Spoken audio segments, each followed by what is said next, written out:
አቤቱ ደግሰው አልቋልና ከምድርም ፍቅር ጠፍቷልና እንደ ቸርነት ዛሬም በአርሲ ምድር ላይ የኦርቶዶክሳውያን የደም ድምጽ ጥሪውን አላቆመም። አሁንም ባለማተብ ወገኖቻችን እየተገደሉብን ይገኛሉ። የቀሩ ምዕመናን እባካችሁ ድረሱልን ብለው ጥሪ ቢያሰሙም የሚደርስ አካል ግን አልተገኘም። ይህንን ጉዳይ በመወትወት ለዓለም አቀፉ ማህበረሰብ በማሳወቅ ጥሪ በምናሰማበት ወቅት ድምጻችሁን የነፈጋችሁ በቤተ ክርስቲያናችን ያላችሁ ትንሽ ተስፋ ያላችሁ ብለን የምናስባችሁ አካላት ምነው ዝምታን መረጣችሁ? ሰገነቱ ተመችቷችሁ ይሆን? የሰንበት ትምህርት ቤቶች አንድነት ህብረት የቤተ ክርስቲያኒቱን ወጣቶች ጠርንፋችሁ ይዛችሁ ምነው ዝም አላችሁ? ይህ የባለማተቦች ግድያ ለእናንተ ጉዳያችሁ አይደለም? እንዲሁ ሰባኪያን ዘማሪያን ምናልባት የተወሰናችሁ ወጣችሁ ተናግራችኋል። ብዙዎቻችሁ ግን አልተናገራችሁም። አይገዳችሁም? ቆማችሁ የምታገለግሉት ምእመን በዚህ ያህል ደረጃ ሲታረድ አይገዳችሁም? የኢትዮጵያ አርቲስቶች የጥበብ ሰዎች ባለማተብ ሆናችሁ ምነው ዝምታን መረጣችሁ? ቢያንስ እንኳን ፍትህ መጠየቅ ከናንተ አይገባም? እንዲሁም ደግሞ የተለያያችሁ ከቤተ ክርስቲያን እጅ የበላችሁ የሚዲያ ተቋማት ጌጡ ተመስገን፣ የኔታ ቲዩብ፣ ፋክት መረጃ የመሳሰላችሁት በቤተ ክርስቲያን ጎርሳችሁ የናጡት ነካሽ ስለምን ሆናችሁ? ይህንን ጥሪ በእያንዳንዱ ቀን ለምን ጉዳያችሁ አታረጉትም? ነገ አድሮ ከምንተዛዘን የላችሁም ብለን ስንል የማይገናኝ ጥቅስ እየጠቀሳችሁ እየመጣችሁ እኛ ልክ እንደ ካህዲ እያስቆጠራችሁ ለምን ትናገሩናላችሁ እንዳትሉ በዚህ የባለማተቦች ግድያ ላይ የድርሻችሁ እንድትወጡ አሁንም ደግመን ደጋግመን እናሳስባችኋለን። እግዚአብሔር እንደው ክርስቲያኖች እንድንሞት የሚያደርገን ለምንድን ነው? ያገኘነ ሰው ሁሉ ጉልበቱን የሚሞክር በክርስቲያኖች ነው። ጉልበት አለኝ የሚል ሁሉ መግደል እንደሚችል የሚያረጋግጠው እኛን በመግደል ነው። የክርስቲያኖችን እንኳን ትልልቆቹን ሕፃናትን አንቆ በመግደል ጀግንነት የሚመስላቸው ሰዎች ናቸው አሉ። የ2 ዓመት ሕፃን ሰምታችኋል? ሰሞኑን የታነቀ የ2 ዓመት ሕፃን ይታነቃል? ትልቅስ ቢሆን ይታነቃል? ነውር አይደለም እንዴ? እና እንደዚህ ከሆነ እግዚአብሔር ለምንድን ነው ዝም የሚለን? ለምንድን ነው እንድንሞት የሚያደርገው? ልንገራችሁ የእግዚአብሔር ቤተሰቦች፣ አልሆንለት ብሎ ነው? ለኛ ስለማያዝንልን ነው? ባያዝንስ ቢያንስ ለ2 ዓመቱ ሕፃን ያዝነው? እኛስ መቼም በደለኞች ነን። ለምንድን ነው እግዚአብሔር ዝም የሚለን? ታውቃላችሁ? ሰማዕትነት የመንግስተ ሰማያት መግቢያ በር ስለሆነ ነው። እስኪ በሉ ሰማዕትነት በሉ። የመንግስተ ሰማያት ምንድን ነው? መግቢያ በር ነው።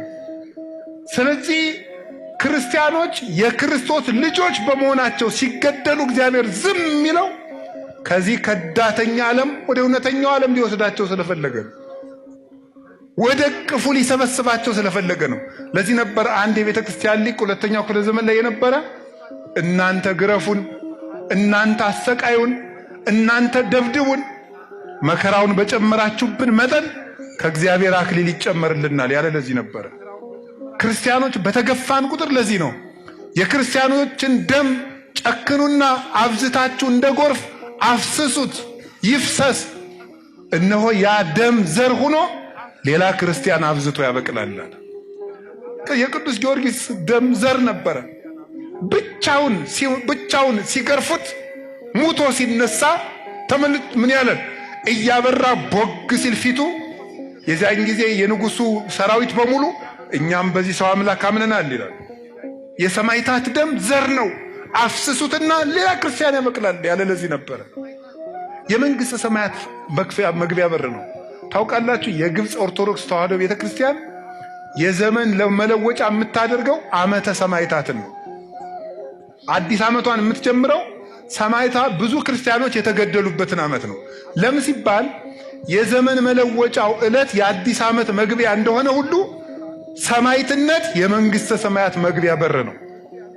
ግብፅ ውስጥ ያለ ክርስቲያን እያንዳንዱ ክርስቲያን በክርስቶስ ስም ለመሞት እየተዘጋጀ ነው የሚኖረው። 1000 ዘመን የሚኖር የለም። ገዳዮችም ይሞታሉ።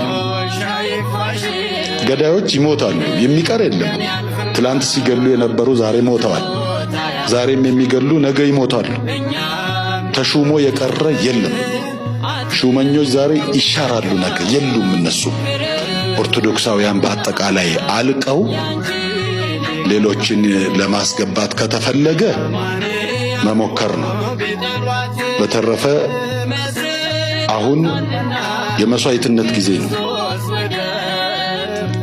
የመስዋዕትነት ጊዜ ነው አሁን። በአሩሲ ውስጥ ያሉትን ግን የግፍ በደል ደርሶባቸዋል። ስለ እውነት ከብፁዕ አቡነ ናትናኤል እረፍት በኋላ አሩሲ ሀገረ ስብከት ምንም አይነት አባት አላገኘችም። በተለይ ደግሞ አሁን በቦታው ላይ ያሉት ብፁዕ አቡነ ያሬድ ምንም አይነት የሃይማኖታዊ አባትም ሃይማኖታዊ መልክም የሌላቸው፣ አብዛኛውን ጊዜ የሚያሳልፉት አሜሪካን ሀገር ነው። አሜሪካን ሀገር ነው የሚሄዱት። እንደምትመለከቷቸው ከንግግሩም የሉበትም ከምኑም የሉበትም። ይሄ የጵጵስና አመራረጣቸውን በዘር ኮታ ተደርጎ ነው የተመረጠው።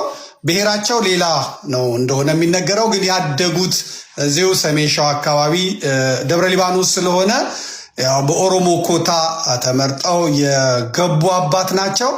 ባለፈው ጊዜ በአዲስ አበባ በበዓለ ጥምቀት ወቅት ያሁላ ወጣት ሲገደል ምንም ትንፍሽ የማይሉትና የማይናገሩ ነበሩ። ይሄ ሁኔታቸው ይፈለግ ስለነበረ የአዲስ አበባው ተሞክሮ ታይቶ ወደ አሩሲ እንዲሄዱ ተደርጓል ማለት ነው። አሩሲ ከሄዱም በኋላ ክርስቲያኖች በገፍ እየታረዱ እየተገደሉ ነው። አንዳንድ ምንጮች እንደሚሉት ከሆነ ብፁዕ አቡነ ያሬድ ሀገረ ስብከቱም ሆነ ካህናቱ ድረሱልን ብለው ለምዶ መግለጫ የማያወጡ ሲሏቸው የሞተው ሰውዬ ኦርቶዶክስ ይሁን ምን ይሁን ምን አገባ በምን አውቃለሁና ነው መግለጫ የማወጣው ከመንግስት ጋር አልነካካም የሚል ነገር ያሉ። በእንደዚህ አይነት ቪዲዮ ባልመጣ ደስ ይለኝ ነበረ፣ ግን የሚደወለው ስልክ ሰላም ይነሳል። በማህተባቸው ኦርቶዶክሳዊ በመሆናቸው ነው የሚገደሉት። እመነኝ፣ ዛሬ ብዙ ተከታይ ኖሮ ዛሬ የኢትዮጵያ ኦርቶዶክስ ተዋህዶ አማኝ ነህ ብለህ እዚህ ሶሻል ሚዲያ ላይ እየተቅረጸረስ ስለ አርሲ ኦርቶዶክሳውያን መሞት ዝም ያልክ ጉድህን ስማ።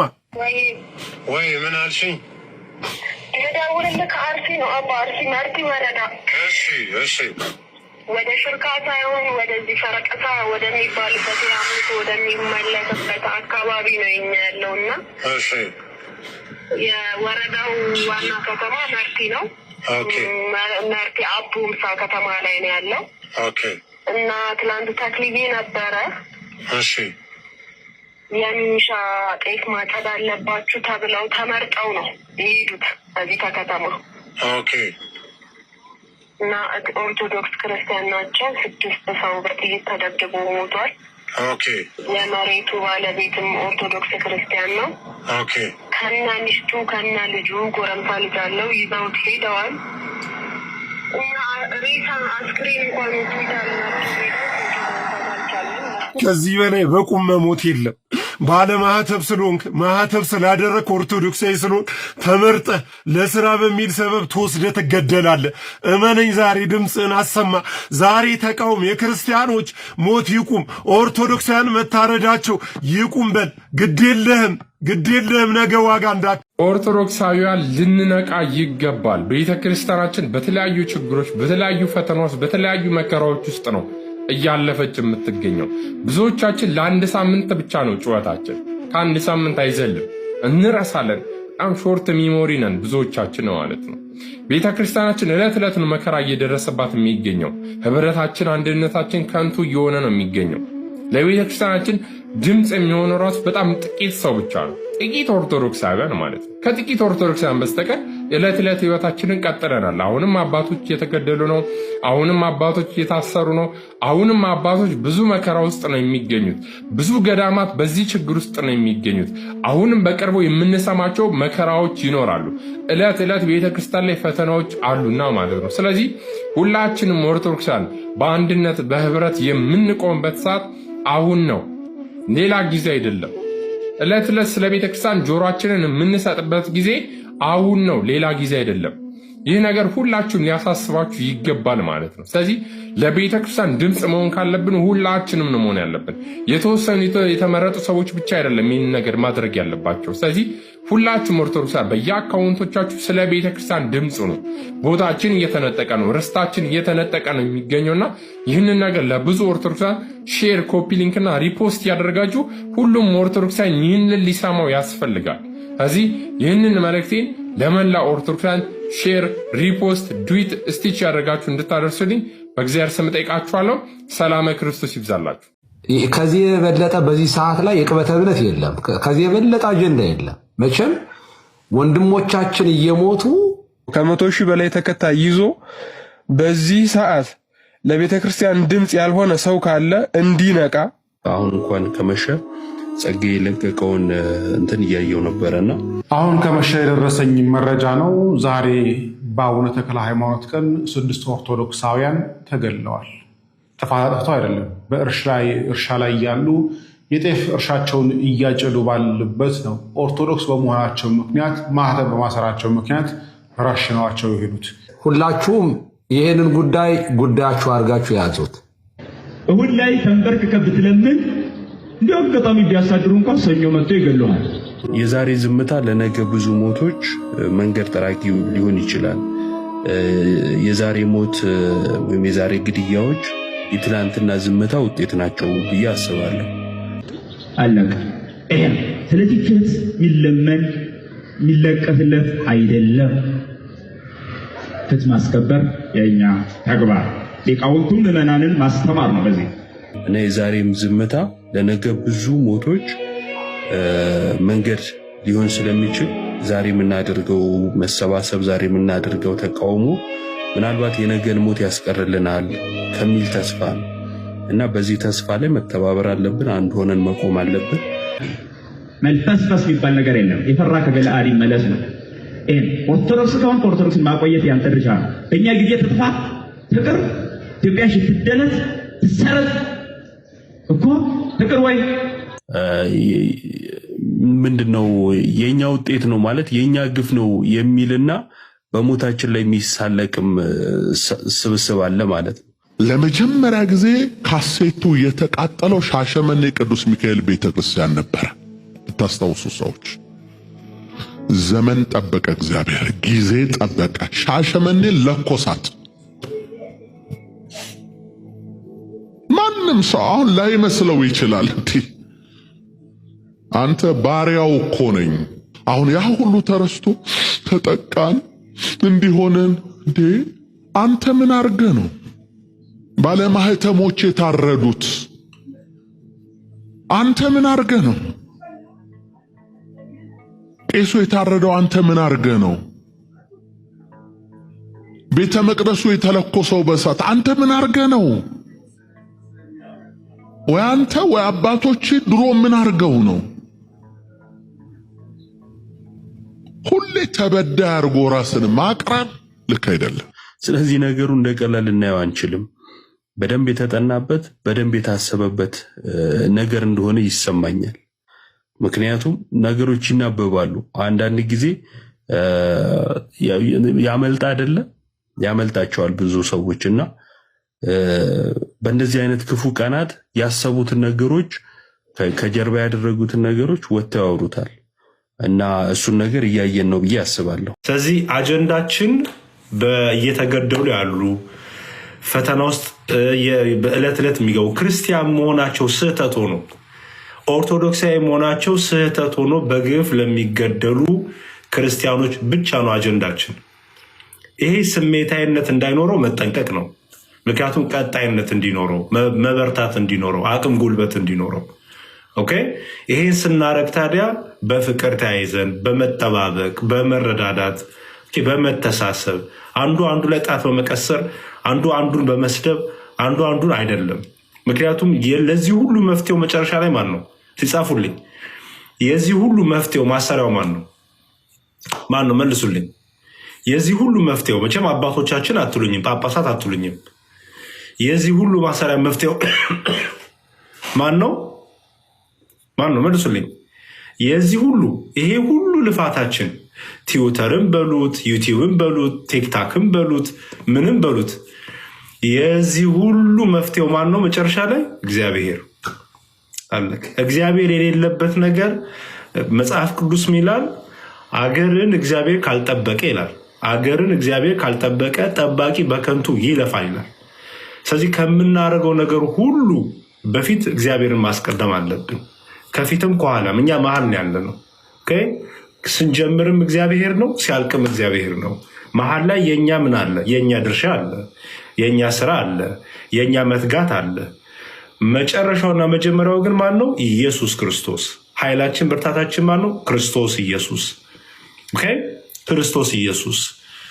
ኃይል የሚሆነን ጸጋ የሚሆን ጥበብ የሚሆነን ማን ነው? ክርስቶስ ኢየሱስ። ስለዚህ ሁሌም ጸሎት፣ ምንም ነገር ካረግን በኋላ ጸሎት። ትዊተር አረጋችሁ አይደል? ደግሞ ጸሎት። አቡነ ዘበሰማያት ሰላም ለኪ ቆመን አሁን ጸሎት እናደርጋለን። ባይዘው ከኔ ጋር እኔ በጣም በጸሎት አምናለሁ። በጣም ነው የማምነው። እያንዳንዱ ነገር ፍቃድ እግዚአብሔር ያስፈልጋል። ለእያንዳንዱ ነገር እግዚአብሔር እንዲቀድም ከጅማሬም እግዚአብሔር ፍጻሜም እግዚአብሔር እንዲሆን ኦኬ። ስለዚህ ፍትህ ግን ከጸሎት ጋር፣ ፍትህ ግን ከንጹህ ልብ ጋር መሆን አለበት። ስለዚህ ለክርስቲያነትና ወንድሞቻችን ፍትህ ስንጠይቅ ደግሞ እግዚአብሔር የሚደሰትበትን ነገር ደግሞ እያደረግ ሊሆን ይገባል። ኦኬ አደራ። እና አጀንዳችን ይሄ ነው። አጀንዳ ለማስቀየር ይሞክሩ ካሉ እዚህ ሶሻል ሚዲያው ላይ ታዋቸው። ለጊዜው አትስደቧቸውም፣ አትንቀፏቸውም። እኔ ለምን ሰው እንደሚሰድብ አላውቅም። ሰውን ለምን እንደሚነቅፍ አላውቅም። በቃ ስድብ ምንድን ነው? መተቸት ምንድን ነው? መንቀፍ እዴ በቃ ዝም ብለን ስራችን እንስራ። ያሬድ ስራውን ዝም ብሎ ይስራ። እዚያ ያላችሁ ወንድሞች፣ አባቶች፣ መምህራን ዝም ብለን ስራችንን እንስራ። እገሌ አልሰራም፣ እገሌ እንዲህ ነው፣ በዚህ ገብቶ በዚህ ወጥቶ። ይሄ እኮ ነው ባይዘዌ እግዚአብሔር እንዳይረዳን እያደረገ ያለው። ምክንያቱም እግዚአብሔር ከአመፅና ከክፋት ጋር አይተባበርም እግዚአብሔር። ስለዚህ ስራችንን እንስራ። ሌሎች ቢከተሉን መልካም ነው። ሌሎች ቢሰብ መልካም ነው። ባይከተሉንስ ያስቆመኛል? አያስቆመኝም። ምክንያቱም የወጣውበት ዓላማ መንፈሳዊ ስለሆነ አጀንዳዬ ቤተክርስቲያን ስለሆነች ሰዎች ቢከተሉ ችግር መልካም ነው። ባይከተሉም ግን በርትቼ እቀጥላለሁ። እኔ ብቻዬን ብቆም እንኳን ቤተክርስቲያን ይዤ እቆማለሁ። እኔ እየሄድኩኝ ወደኋላ እጄ እንትና አልመጣም አብሮኝ ይሄን አልተናገርም፣ ገሌ በዚህ አልተናገረችም፣ ገሌ እንደዚህ እንዳንል እንዳንል ፈጽሞ እንዳንል አደራ። በቃ ስራችን ተግተን እንስራ። የሚተጋው ይትጋ፣ የሚበረታው ይበርታ። አንተ እየተጋ ስትመጣ ሌሎች ይከተሉሃል። እኔ እየተጋው ከመጣው ሌሎች ትጋቴን አይተው ይከተላሉ። ስድቤን አይተው አይከተሉኝም። ነቀፋዬን አይተው አይከተሉኝም። ቢከተሉኝም በግድ ነው የሚከተሉኝ። ባይዘወይ በግድ በቃ አይቀጥሉበትም። እውነቱን ለመናገር ግን ተግቼ ስሰራ እንዴ ያሬድ እየበረታ ለምንድነው ነው የማልበረታ ብሎ የሚቀጥለው ሰው እየበረታ ይሄዳል። በዚህ መልክ እናድርገው። አደራ እግዚአብሔር ከኛ ጋር ነው ያለው። በአርሲ ዞን ለሚገደሉ በየክፍለ ሀገሩ በየሀገሩ ለሚገደሉ ክርስቲያኖች ሁሉ በዘር ይሄ የዘረኝነት ካንሰር ያለብን የዘረኝነት ካንሰር፣ የዘረኝነት ፍቅር ያለብን፣ የዘረኝነት ጡት የምንጠባለን እናንተን ይሄ አይመለከታችሁ። ይሄ የሚመለከተው ክርስቲያኖችን ነው። ክርስቲያን ዘር የለውም። ክርስቲያን አገሩ በሰማይ ነው። አገሩ በሰማይ ነው ክርስቲያን። ስለዚህ አገራችን በሰማይ ነው። ሁሌም አይታችሁ ከሆነ እንደዚህ አንድ ልንወስድ ስንል ዘረኛው ይመጣና ይበትናል። ማህተብ አንጠልጥሎ ዘረኛ አለ። ወንጌል የሚሰበከው ቅዳሴም የሚቀደሰው የተለያዩ መንፈሳዊ የቤተ ክርስቲያን አገልግሎቶች የሚከናወኑት ምዕመን ሲኖር ነው። ምዕመን በሌለበት የትኛውም የቤተ ክርስቲያን መንፈሳዊ አገልግሎት ሊከናወን አይችልም። ምክንያቱም እያንዳንዱ የሚሰጠው አገልግሎት ሰውን ለማዳን ስለሆነ ቤተ ክርስቲያን ብለን ስንናገር ስለ ቤተ ክርስቲያንም ስናስተምር ቤተ ክርስቲያን በትርጓሜ ከምትነገርባቸው መካከል አንዱ የምዕመናን ህብረት፣ የምዕመናን አንድነት ነው። በዚህ ሰዓት ላይ የኢትዮጵያ ኦርቶዶክሳዊት ተዋሕዶ ቤተክርስቲያን ከገጠማት ትልቁ ፈተና አንዱ ምዕመናኖቿን በተለያዩ አጋጣሚዎች ማጣት ነው። አንዳንዶቹን በማታለል አንዳንዶቹን ደግሞ ጥቅማ ጥቅሞችን በመስጠት ሌላውን እንቢ ያለውን በማስፈራራትና በመግደልም ጭምር ቤተክርስቲያኒቷን የሚያዳክሙ ሰዎች አሉ። ይቺ ቤተክርስቲያን ጥንታዊት፣ ይቺ ቤተክርስቲያን ለሀገርም ለሕዝብም ዋጋ የከፈለች ባለውለታ ናት። ለዚች ቤተክርስቲያን የምንከፍለው ዋጋ፣ ለዚች ቤተክርስቲያን የምንሰጠው አገልግሎት ለኛ ለክርስቲያኖች ሰማዕትነት ቢሆንም እንኳን ለሚቀጥለው ትውልድ አገልግሎቱን ማስቀጠል የሚቻለው ግን ሰዎች በሕይወት ሲኖሩ ነው። ልጆች የወላጆቻቸውን ሃይማኖት የሚያስቀጥሉት ወላጆች በሕይወት ኖረው ልጆቻቸውን ሲያስተምሩ ነው። ወላጆች የሌላቸው ልጆች ሃይማኖታቸውን ሊረከቡ አይችሉም። ስለዚህ ምስራቅ አርሲ ሀገረ ስብከት እየተከናወነ ያለው በምዕመናን ላይ እየደረሰ ያለውን ጭፍጨፋ ሁላችንም ልንቃወም ይገባል። ምክንያቱም እዚያ ያሉ ክርስቲያኖች ከኛ ጋራ አንድ ክርስቲያኖች ናቸው። ቤተክርስቲያን አንዲት ናት። በገጠርም በከተማም በወርቅም በጭቃም በየትኛው መንገድ ብትሰራ የቤተክርስቲያን ክብርና ልዕልና አንድ ነው። ስለዚህ ሁላችንም በጋራ ሆነን ይቺ ኦርቶዶክሳዊት ተዋሕዶ ቤተክርስቲያን ያለ ጥፋቷ ያለ በደሏ የሚደርስባትን መከራና ስቃይ ልንቃወምና ሁላችንም ድምጻችንን ልናሰማ ይገባል። ምክንያቱም በቤተክርስቲያን ላይ የሚደርስ መከራ፣ በቤተክርስቲያን ላይ የሚደርስ ፈተና ዛሬ በገጠሪቱ አካባቢ ቢደርስም ነገ ነገ ወዲያ ግን በእኛ ላይ የሚደርስ ስለሆነ ነግለኔ ብለን ሁላችንም በዚህ ሰዓት ላይ በክርስቲያን ወንድሞቻችን ላይ የደረሰውን መከራና ስቃይ አሰምተን ልንናገር ይገባል። ቤተክርስቲያን አንዲት ናት። ቤተክርስቲያን ቅድስት ናት። ቤተክርስቲያን ሐዋርያዊት ናት። ቤተክርስቲያን በሁሉ ያለችና ሁሉን አክብራ ወዳ የምትኖር ቤት ናት።